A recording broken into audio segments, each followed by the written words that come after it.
Friends, I'm going to ask everyone to please find seats. Those of you in line, please bring final greetings to the family. We're going to start in approximately 1 minute.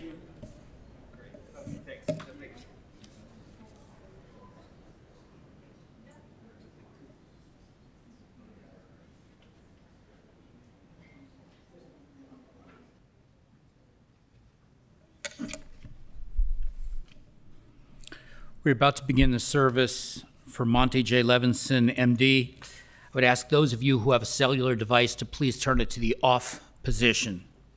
Officiating our service today will be Rabbi Carly Daniels and cantor soloist Kenneth Lineswright.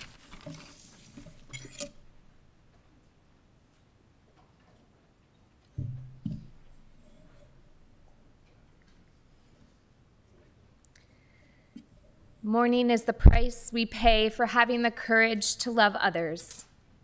Even in grief, we know that the wonder of human life is too complex and too magnificent to be memorialized in endless pain.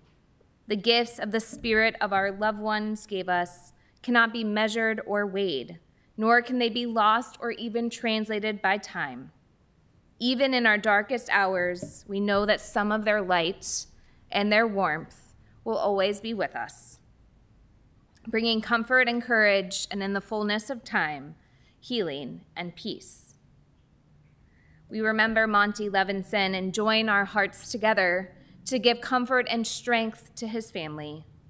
Mourning is a time filled with many emotions and memories, both bitter and sweet. We begin our service with a recitation of psalms and prayers, thus linking Monte's life with the millennial tradition of the people Israel and the eternity of God. We turn to traditional words of comfort, Psalm 23.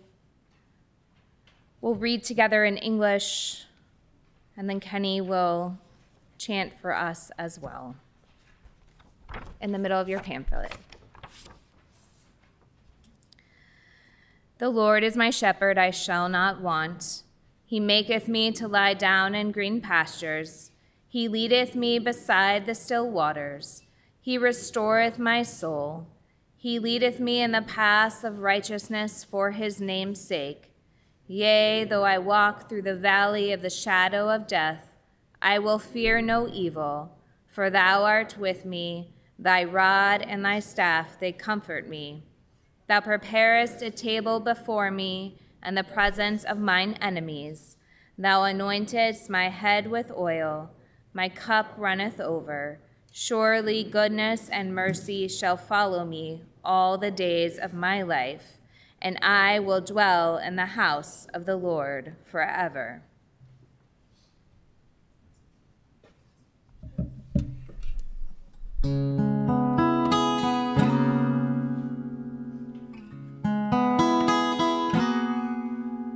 Adonai roi lo echsar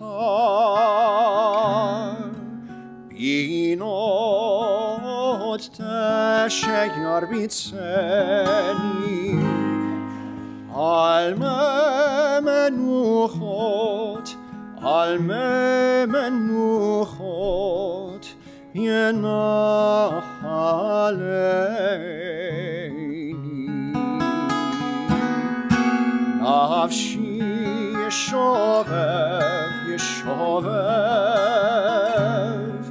yancheni b'maglet tzedek yancheni b'maglet tzedek leman shemo gam ki elach beget salmavet lo irara ki ata imadi shivtecha umishantecha hema yenachamuni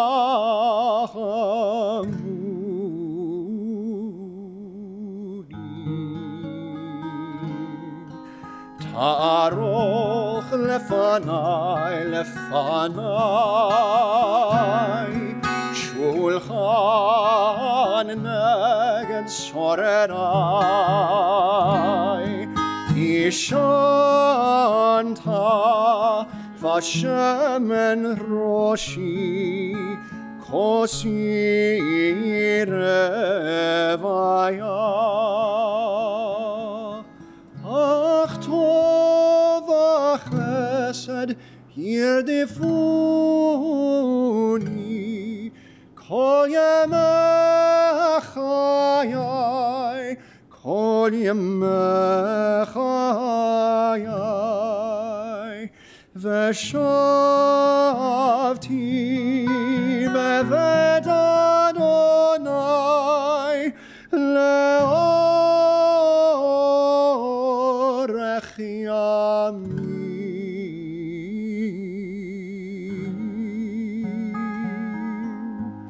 אדוני רואי לא אחסר, אדוני רואי לא אחסר.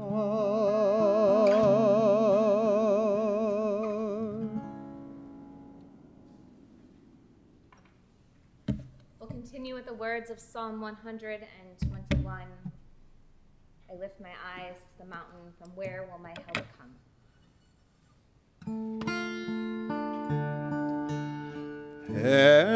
אשא עיני אל ההרים, מאין יבוא עזרי. אשא עיני אל ההרים, מאין יבוא עזרי. עזרי מעם אדוני, עושה שמים וארץ. עזרי מעם אדוני, עושה שמים וארץ. אשא עיני אל ההרים, מאין יבוא עזרי.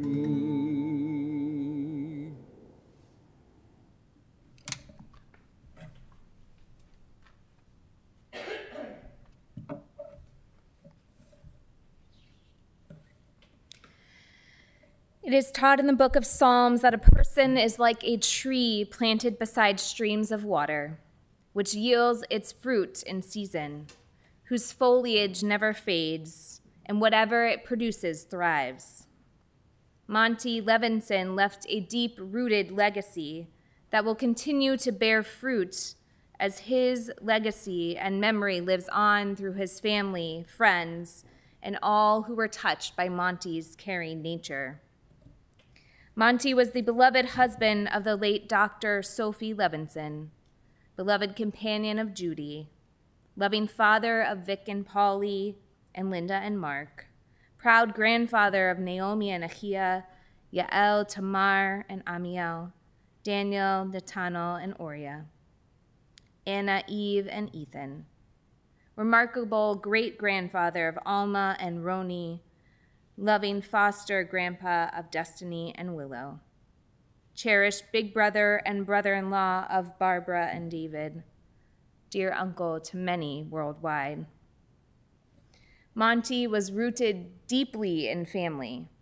He grew up in Austin on the west side of Chicago with his parents Chester and Evelyn and his sister Barbara, surrounded by family and friends. Barbara remembers Monte as a loving and caring brother who kept everyone laughing with his dry wit and humor. Growing up during the Depression, Monte developed a strong work ethic from a young age, and he worked to help provide for his family throughout his life. Though he came from a modest environment, it was rich in Menschlichkeit and Yiddishkeit. He carried these values, a deep sense of responsibility and caring for his family throughout the rest of his life. As his life continued to flourish, Monte met his beloved wife, Sophie, while in residency at Michael Reese Hospital. After dating for a bit, Sophie's family sent one of her brothers from Colombia to make sure that Monte was a quality choice. And Monte discovered the key to making a good impression on his future brother-in-law. He learned that he loved Chinese food, so he picked him up from the airport, and they went out for Chinese food, and the rest was history. For many years, Monte and Sophie's home served as a home base in the U.S. for many family members from around the world. After having kids, Sophie and Monte settled in Evanston and became pioneers of the Jewish community in this part of the North Shore. Monte was known to many as a dedicated physician, teacher, and leader in the field of geriatric medicine. Monte was an amazing and caring doctor and diagnostician. In 1972, he was the founding physician of Michael Reese Health, one of the first HMOs. He successfully created his practice in Evanston and was one of the first Jews on staff at Evanston Hospital. As a reputable diagnostician, Monte was on faculty at Northwestern University, where he taught hand-on diagnostics to many future doctors.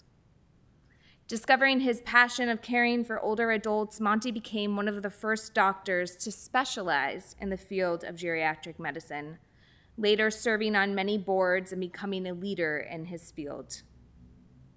He served as the vice president of medical affairs of Presbyterian Homes, where he left his incredible mark until 2008. Monte cared deeply about his patients and colleagues, and most importantly, he treated everyone with the utmost dignity and respect. After his retirement, Monte pursued another love, architecture.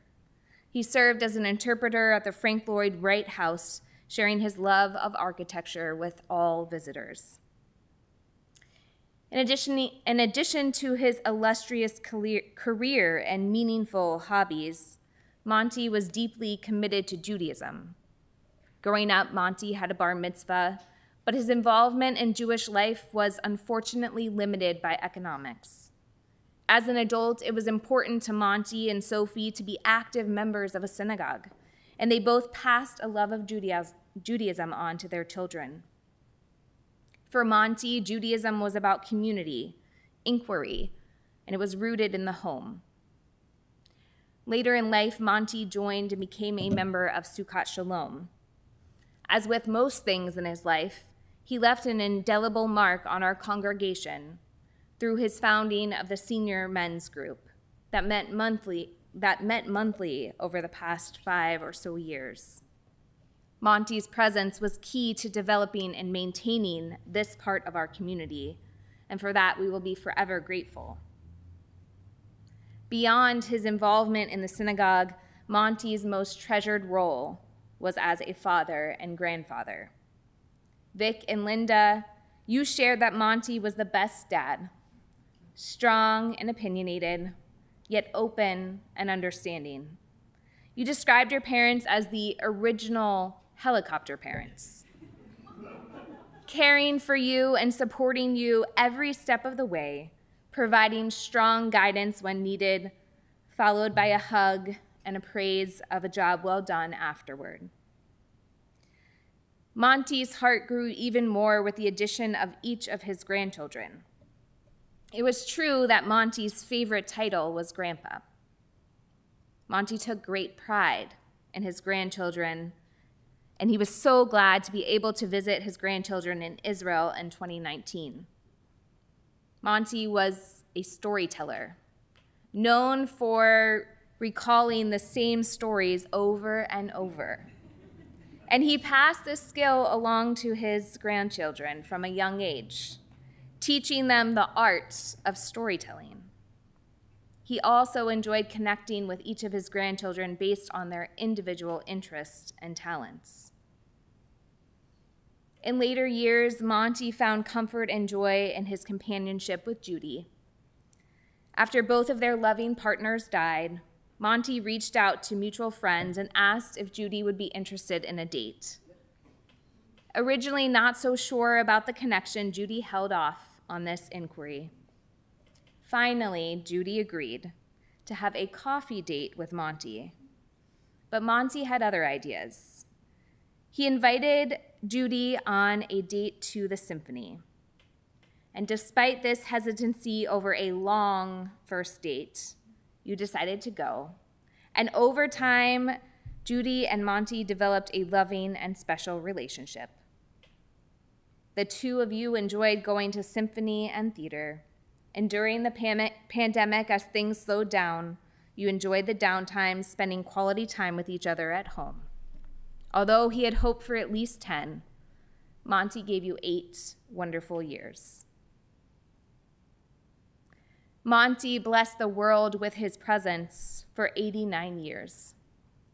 Although his death may have come without warning, Vic and Linda, you shared with me that your dad approached life in a way that not a lot was left unsaid. He taught you how to take care of aging parents through how he cared for his own parents. He taught by example. He accomplished what he set out to do, to create a strong and meaningful legacy, to pass on his love and knowledge to the next generations who will continue to be sustained by the fruits of Monte's legacy. It's taught in our tradition that words that come from the heart enter the heart. And so I would like to invite members of Monte's family to share their memories of their father and grandfather. I'd like to invite forward Mark.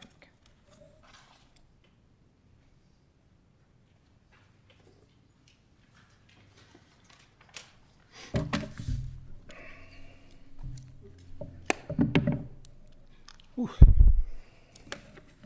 It's funny, I have done, this is my 4th one of these in the last 2 years. I had some losses in my own family, and this is probably the toughest one that I've had to do, just because Monte was such a great man and had such an impact on me as a person.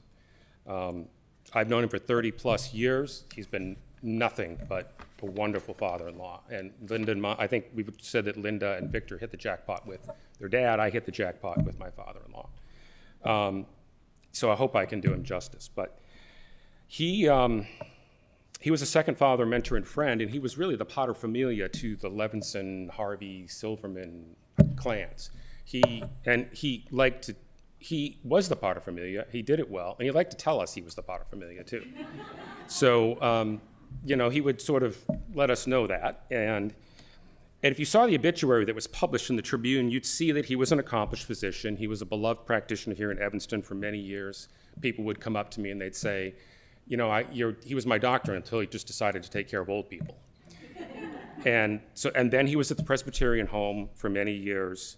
He was asked to join and lead, as Carly said, in many boards, associations, at medical conferences throughout the world. And he had so many of these things in the acronyms, I couldn't keep them straight. ASA, AMDA, so I'd start making stuff up.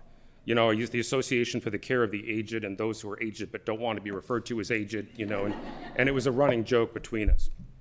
But most of all, Monte cared. He cared deeply about people, and he was probably the most generous, caring, one of the most gracious people on the face of the earth.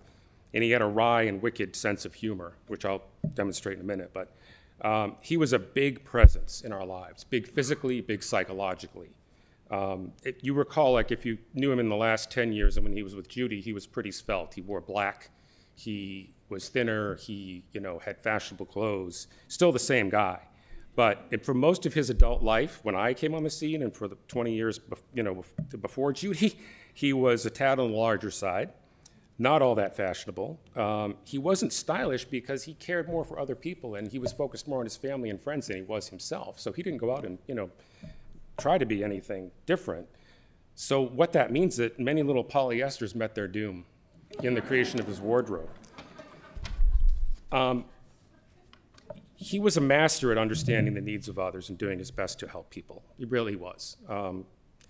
All his energy and focus went into his family and friends. As Linda, and believe me, he was the helicopter parent, and I experienced that, because it didn't matter how old his kids were. Linda would say he's enmeshed in all aspects of family life.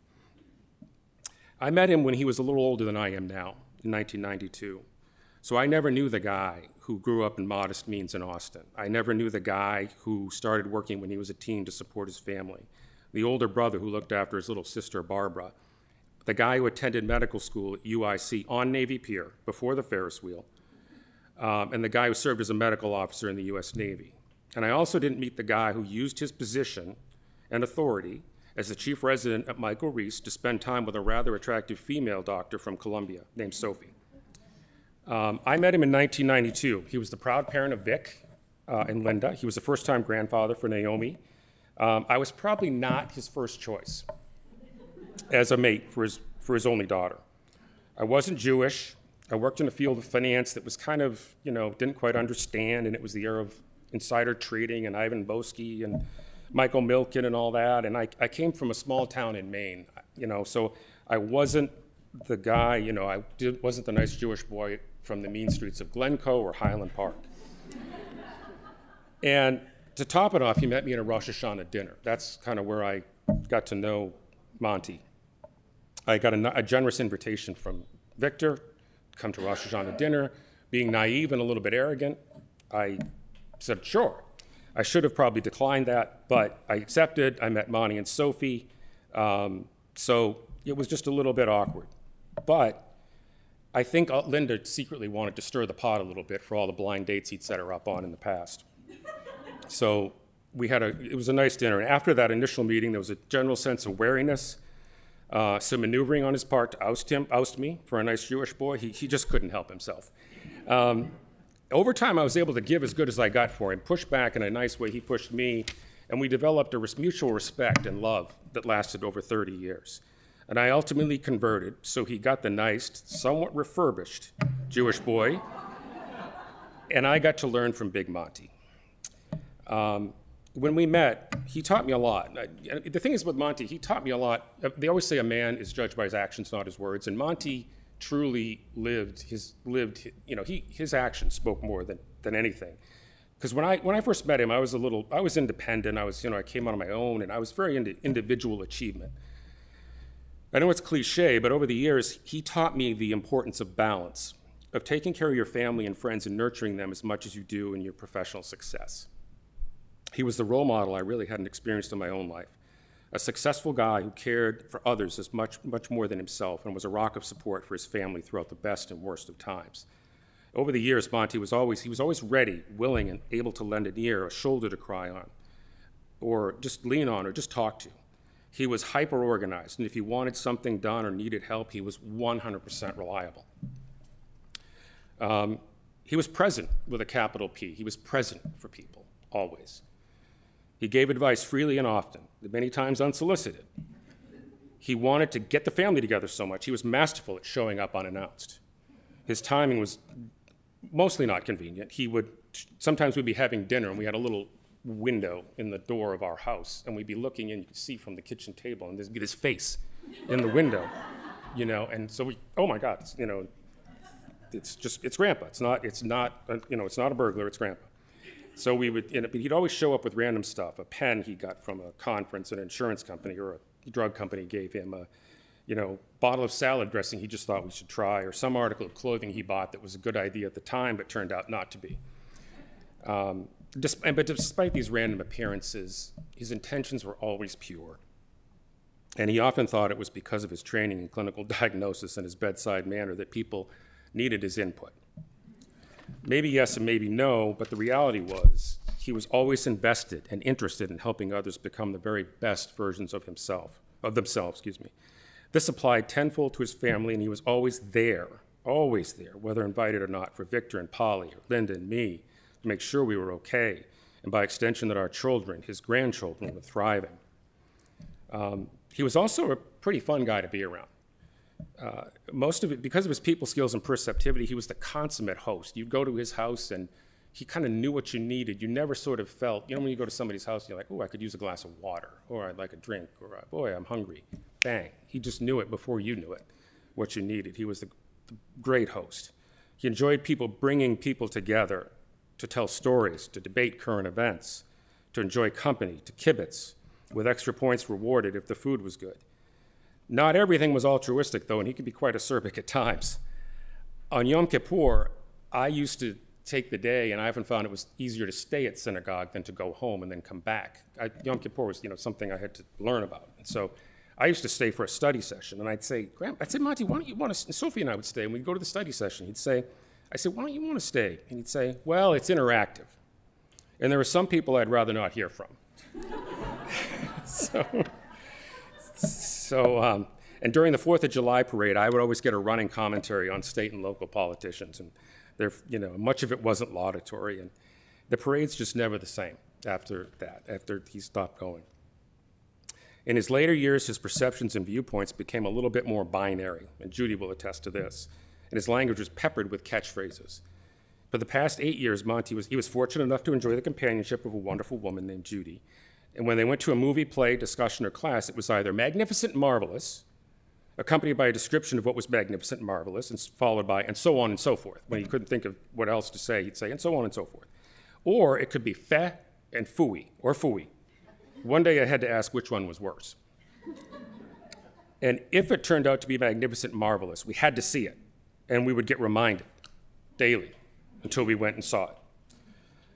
And as I mentioned in his later years, he became more svelte in stylish studs made of natural fibers, this time, and even though he didn't have the mobility or energy once had, he continued to serve others and always remained present, always called in inopportune times, but always cared. When I converted, I just thought, what's one word to describe Monty? I learned the word mensch, and there should be a picture of Monty in the dictionary next to that word. He was the ultimate mensch to me, and throughout, just like I say, he was the best father-in-law you could ever have. We'll all miss the guy. We'll all miss the guy enmeshed in our lives, calling at the most inopportune times and telling us the story he told us last week. Rest in peace, Big Monty. We love you.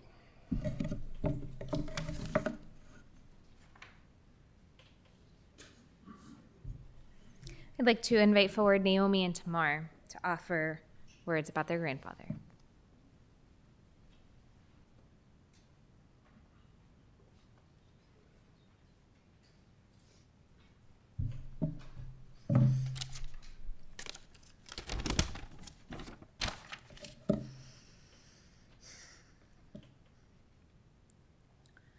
Grandpa, it is so difficult for me to think of you in a past time sense. Just 3 weeks ago, Achia and I were in Chicago with you. We spent such a wonderful visit together, just talking and spending quality time. Before the visit even started, I was already dreading the moment it would end and we would have to say goodbye to you. And as the time came, it became more and more difficult. We talked of seeing you again in July to celebrate your 90th birthday with the whole family. You told me that we were in a see you later kind of situation, and I wanted to believe with all my heart that would be the case. Our last goodbye is still so fresh in my mind. I am so lucky to have had you as my grandpa. I loved our conversations. I would try to remember and collect all the good things that happened to me between our calls so that I would be able to share them with you. You always had the best advice and insight for me. You and Grandma had a major part in my life. I grew up feeling loved and adored by you. I am positive that your presence in my life has shaped me to be the person that I am. In the past 10 years, I made the most important life decisions. I got married, chose a profession. I am so lucky that you got to see those choices play out. You got to know and love Achia, who loved and respected you so much. We got to spend good times with you. I am heartbroken that I couldn't give you the choice of seeing me become a mom. Comforted that you became a great grandparent to Alma and Roni and got to enjoy them, even for a short time. No words can describe the love I have for you and how much your physical presence will be missed. I know that all of your grandchildren were your pride and joy, and I'm so thankful we all knew how much you loved us in your life. I promise you that your voice will continue to be my compass. I will pass on the stories you told us to next generations. I am thankful for the good times we had, for your love, for your adoration. In the most selfish way, I will always feel we didn't get enough time, and will forever cherish you and all that you have given me. You were my marvelous and most magnificent grandpa. Please give Grandma hugs and kisses from us if you can. Come visit us in our dreams. I will be looking for signs of love from you throughout life. I love you so much. Neumiki.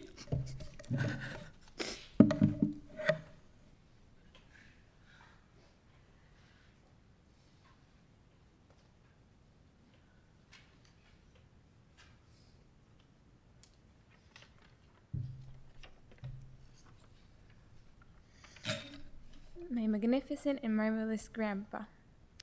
Only 3 months ago we were here with you. I didn't imagine us coming back so fast. To be here without you, it's so hard.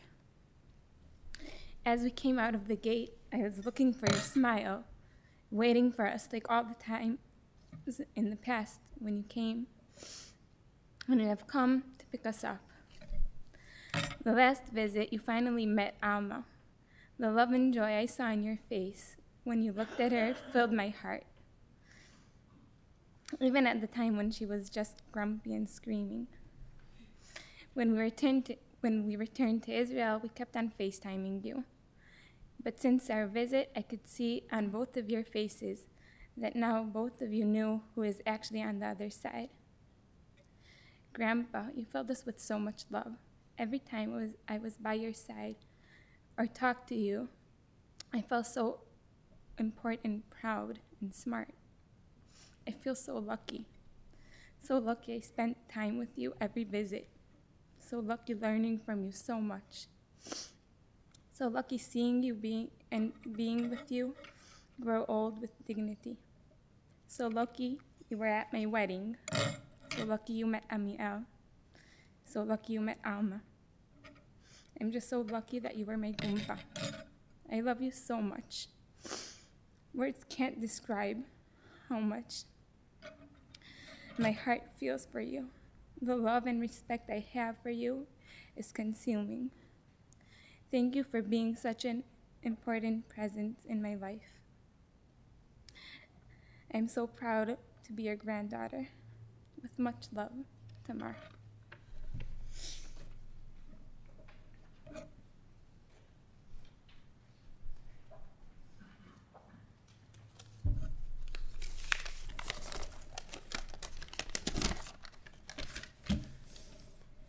Grandpa, many people throughout the history try to define love in words.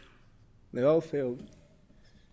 I can't describe how much I love you, but it's much more than anything that I can express in words.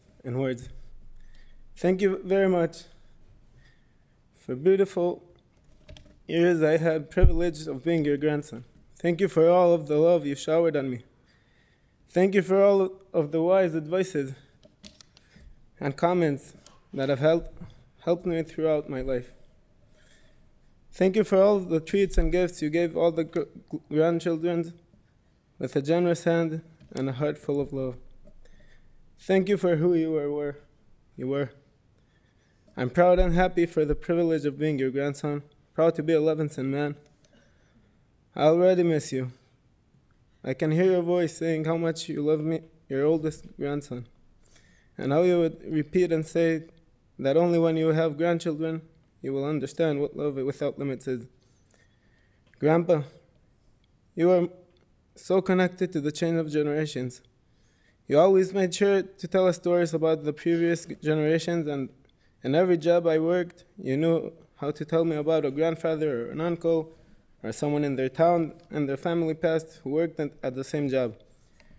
I remember how you would take us downtown and show us where you grew up and where the line of the lake was and which building was built and what year, who was the architect, who designed it, what was the purpose that it intended. A true Chicagoan. I will remember you forever, Grandpa, and you will always be engraved in my heart, an honest person, sincere and humble, a loving person, a kind man. I love you very much. I will miss you a lot. Daniel Chazkel, your your grandson.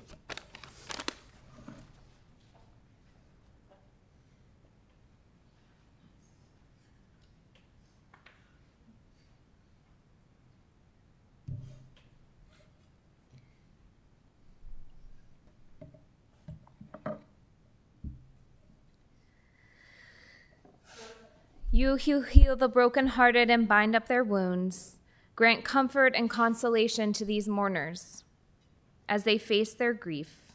Fill their lives with acts of loving kindness and truth, which serve as a genuine memorial to our dear Monte. The deep bond of love will remain unbroken. Continue with words of Psalm 16.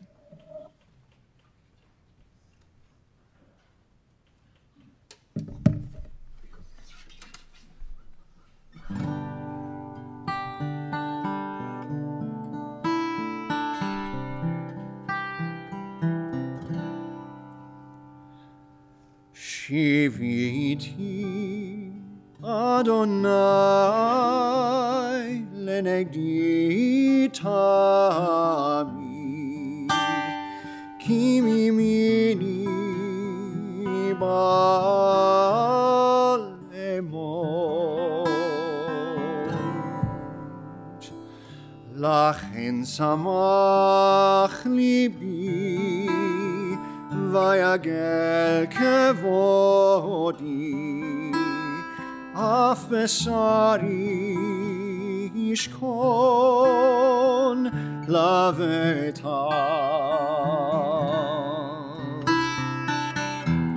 כי לא תעזוב נפשי לישון. לא תיתן חסידך לראות שחת, תודיעני אור החיים, צבא שמחות את פניך, נעימות במנחה נצח.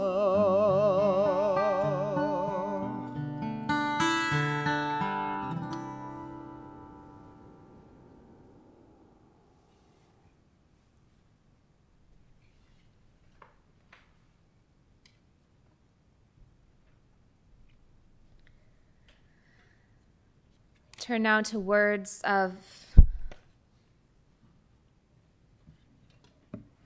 a traditional funeral prayer. We offer the words of El Male Rachamim. We pray that Monte's soul be bound up in life eternal. Please rise.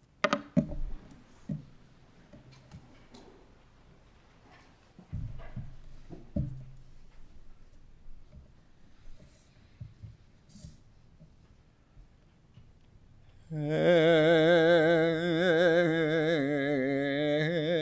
מלא רחמים, שוכן, שוכן במרומים, המצא מנוחה נכונה, תחת כנפי השכינה. אם קדושים וטהורים כזוהר הרקיע מזכירים את נשמת משה יוסף בן יזקאל שמואל הלוי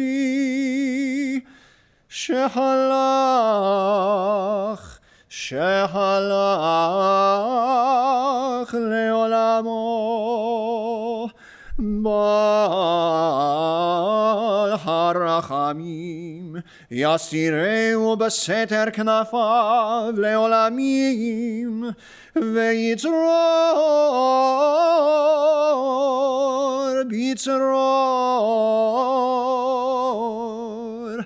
החיים את נשמתו. אדוני הוא נחלתו וינוח בשלום, בשלום על משכבו. ונאמר אמן.